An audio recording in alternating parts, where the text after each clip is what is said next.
किस्त 12 पार्ट 3। अस्सलाम वालेकुम।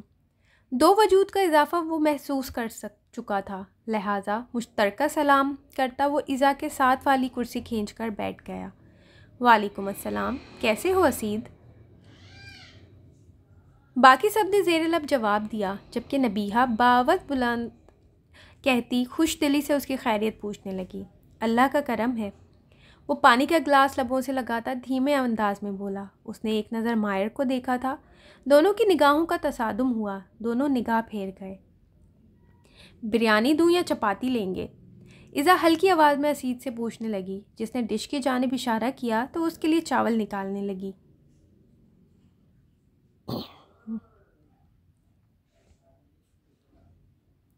माशाल्लाह, इज़ा तो बहुत समझदार हो गई है। मेरा उसे अपनी बेटी बनाने का फ़ैसला गलत नहीं था, क्यों आफ़ी? लगे हाथों उन्होंने दिल की बात कह डाली। नायल का मुंह तक जाता हाथ रुका। उसने तेज़ नज़र आफ़ी पर डाली, जो भरपूर अंदाज में मुस्कुरा रही थी। बिल्कुल तुम्हारी ही बेटी है इज़ा। नायल और नमर में नज़रों का तबादला हुआ, जबकि असीद का चेहरा बेतासुर रहा, यूं जैसे उसे किसी बात से फ़र्क नहीं पड़ता था। उसने नायल को देखा तो जहन में समर की बात गूंजी। नायल सर आए थे। वो सर झटक गया। मायर खाने से फारिग हो चुका था। नैपकिन से मुंह थपथपाया। वो उठ खड़ा हुआ। एक्सक्यूज़ मी, वो शाइस्तगी से कहता कुर्सी खिसकाकर मुस्कुराती नज़र इज़ा पर डालकर उस कमरे की जानिब बढ़ गया जहाँ फ़िलहाल वो ठहरा हुआ था। इस सब में जिसकी बात हो रही थी वो बेखबर बैठी प्लेट में चम्मच हिला रही थी। उसकी मौजूदगी का एहसास ही कितना दिलकश था। उसकी परफ्यूम की महक के हसार में ख़ुद को महसूस करती वो मस्मराइज हो रही थी। कुछ सोचा है फिर शादी के बारे में? नाइल उसे छेड़ने वाले अंदाज में बोला तो असीद हस्ब तवक्को मुंह के जाविये बिगाड़ गया। इज़ा का दिल ज़ोर से धड़का। वो हाथ रोके उसके जवाब की मुंतज़िर थी। बताया तो था, मुझे दिलचस्पी नहीं है। क्या रखा है इन शादियों में? वो आफिया पर अचटती नज़र डालकर बेजारी से बोला तो वो जलकर रह गई। वहीं नाइल कहकहा लगा गया, चाचू सही जा रहे हैं। नमर उसे देखता आंख दबा गया तो असीद मुस्कुराहट दबाता उठ खड़ा हुआ। चलता हूँ। नाइल को देखकर कहता वो कुर्सी खिसकाकर पीछे हुआ तो कुछ याद आने पर नाइल अचानक बोला, यार रात को स्टडी में मिलो, मुझे एक डील के बारे में डिस्कस करना है। सिकंदर के साथ कॉन्ट्रैक्ट की फ़ाइल भी ले आना याद से। असीद सर हिलाता चला गया तो इज़ा को हर चीज़ बेरंग लगने लगी। कुछ देर बाद वो भी एक्सक्यूज़ करती उठकर चली गई। नमर, अब सीरियस होकर ऑफिस ज्वाइन करो, जब शादी का सोच ही रहे हो। नाइल ने उसे आड़े हाथों लिया तो वो गड़बड़ा गया। यस डैड, मैं कल ही से ज्वाइन करता हूँ।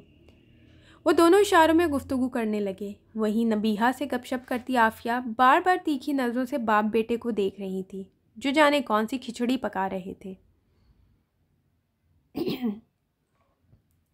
इज़ा की मर्ज़ी के बगैर कुछ नहीं होगा। तुम्हें कबल अज़ वक्त अपनी बहन को उम्मीद नहीं दिलानी चाहिए। कमरे में आते ही वो दो टोक अंदाज में बोला तो नाइट सूट लेकर बाथरूम की जानिब बढ़ती आफिया सुलग कर पलटी।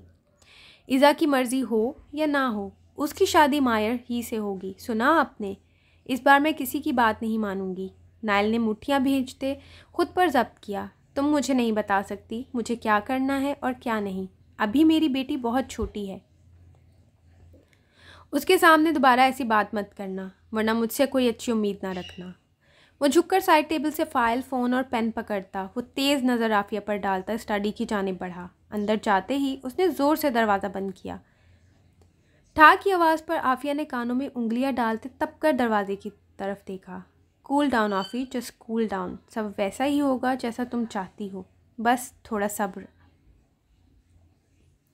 दोनों हाथ उठाकर खुद को रिलैक्स करती वो मुस्कुराहट चेहरे पर सजाती वॉशरूम की जानिब बढ़ गई।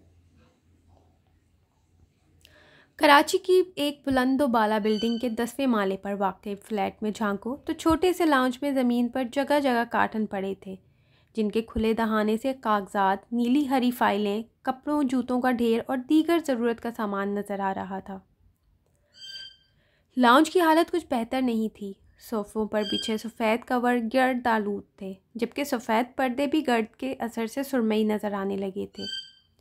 लाउंज से मुंसलिक ओपन किचन से खटर पटर की आवाज़ आ रही थी। वो स्लेब के पीछे ज़मीन पर पंजों के बल बैठा केबिन खंगाल रहा था, जो खाली पड़े उसका मुंह चढ़ा रहे थे। वो हाथ झाड़ता उठा, सर पर रखी स्याह पी कैप उतारकर उसने स्लेब पर रखी और स्याह गहरी आंखों को चारों जानिब घुमाया। बहुत कचरा रखा है, सर हिलाकर कहता वो किचन से निकल आया। सबसे पहले उसने मैले कुचैले सोफे के कवर और पर्दे उतारे। आसपास से टोकरी तलाश कर उस पर ठोंस दिए। इधर उधर घूमकर थोड़ी तगोदो के बाद उसने पानी का पाइप और झाड़ू तलाश कर लिया। पेन टखनों से ऊपर खींचकर उसने ज़मीन पर रखे कार्टन उठाकर टेबल पर रखे और पाइप को किचन के नलके से लगाकर वहां मौजूद वाहिद कमरे की चौखट तक ले गया। उसने अंदर झांका। कमरे की हालत कुछ बेहतर थी। एक सिंगल बेड, कोने में रखा 3 सीटर सोफ़ा, मेज़ और दीवार से लगी अलमारी। दूसरे कोने में खिड़की भी थी जिस पर पर्दे वो पहले ही हटा चुका था।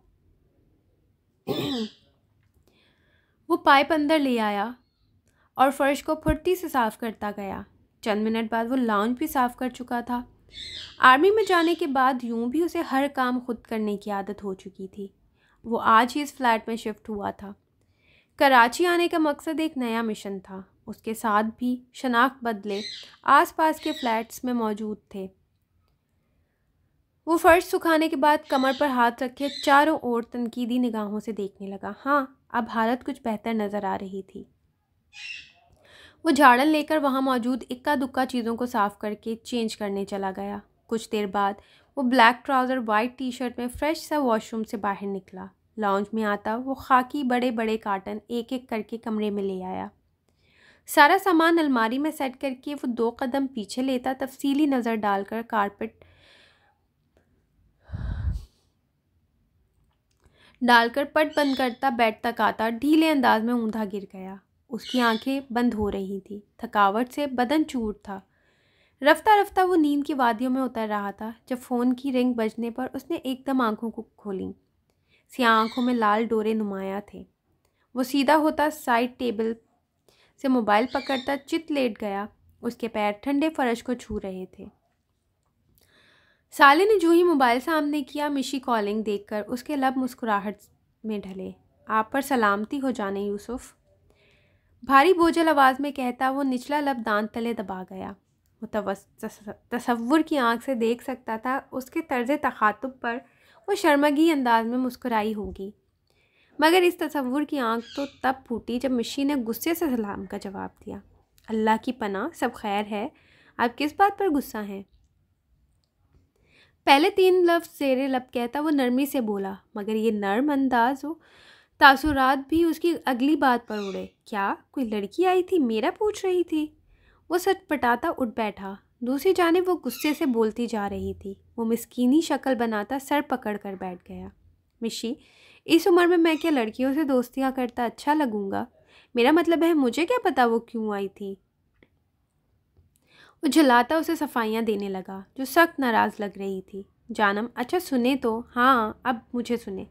कौन मेरे पीछे आता है, किसे मैं पसंद हूँ, उससे क्या फ़र्क पड़ता है? मैं तो आपका हूँ ना, मेरी बीवी तो आप हैं। यूसुफ सिर्फ अपनी मिशी से मोहब्बत करता है, फिर आप क्यों खफा होती हैं? वो वापस लेटता, एक हाथ सर के नीचे रखता, आंखें मूंदे दिलकश लहजे में कह रहा था। उसके बाजू के मसल्स उभर आए थे। कुछ देर वो उसे मनाता रहा और वो उसके नर्म लहजे से पिघलती गई। 1 घंटा 17 मिनट बाद कॉल बंद करता गहरी सांस लेकर उठा। उसके तासुरात बदल चुके थे। चेहरे पर झुंझुलाहट थी। ये लड़कियां तो हाथ धोकर मेरे पीछे ही पड़ गई हैं। काश मिरहा ने मुझे इतना हैंडसम ना बनाया होता। बुड़बुड़ाता वो अपने साथियों की खैर खबर लेने के लिए चला गया। कल से उसे बाकायदा अपने मिशन पर काम करना था। तालाब की जिस मड़ी मछली पर वो हाथ डालने जा रहा था, जाने वो कौन से तूफान उठाने वाली थी। ओए होए, एक तो ये हमारा साले यूसुफ किसी दिन जान लेकर ही छोड़ेगा।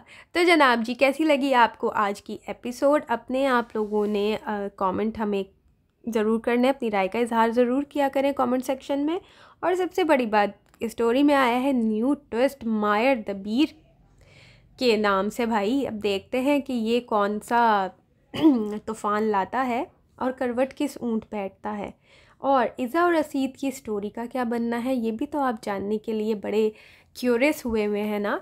तो भाई आप लोग सबसे पहले मिरहा खान का यूट्यूब चैनल और फेसबुक पेज ज़रूर लाइक करें ताकि आप लोगों को नोटिफिकेशंस मिलते रहें और आने वाली हर एपिसोड के बारे में आपको पता चलता रहे। And don't forget to press the bell icon button.